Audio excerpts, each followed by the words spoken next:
শুভ সকাল বন্ধুরা, চলে এলাম আবার একটা নতুন মিনি ভ্লগ নিয়ে। আশা করছি তোমরা সবাই ভালো আছো আর আমরাও বেশ ভালো আছি। সকালবেলা উঠে যখনই জানালাটা খুলছি রোদটা দেখে না ভীষণ ভালো লাগছে। কয়েকদিন বৃষ্টি হয়ে সে কি জ্বালা, সারা দিন ঘরে জামা কাপড় মেলানো হয়ে আছে, ভালোই লাগছিল না। কীরকম একটা মন খারাপ ওয়েদার লাগছিল। মাঝে মাঝে বৃষ্টি হলে ঠিক আছে, তো যাই হোক এই জানালাটাকে আমি আগে পরিষ্কার করে দিচ্ছি।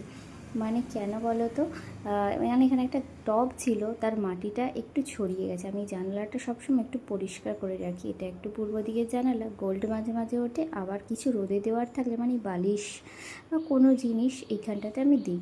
সেই কারণে আমি ওটাকে আগে রোজ নয় ধুয়ে নিই, নয় পরিষ্কার মুছে নিই। আর রুমে এই জানালাটাও খুলে দিলাম। আর আমি না একটু জানালা খুলে রাখতে, জানালা দরজা খুলে মানে একটু আলোটা ঢুকলে আমার খুব ভালো লাগে, একটু ফ্রেশ ফিল হয়। না হলে আমার অন্ধকার একদমই ভালো লাগে না। এই জানালা দরজা বন্ধ করে থাকা আমার যেন দম বন্ধ হয়ে যায়। তো আমি ভাবলাম এবার এই কুশনগুলো একটু রোদে দিয়ে দিই। অনেক দিন তো দেওয়া হয়নি, বৃষ্টি হচ্ছিল। আর গোল্ডের পাপা তো এখনও ঘুমোচ্ছে। এই সুযোগে যদি এই কাজগুলো আমি কমপ্লিট করে নিই তাহলে কিন্তু আমার অনেকটা সুবিধা হবে।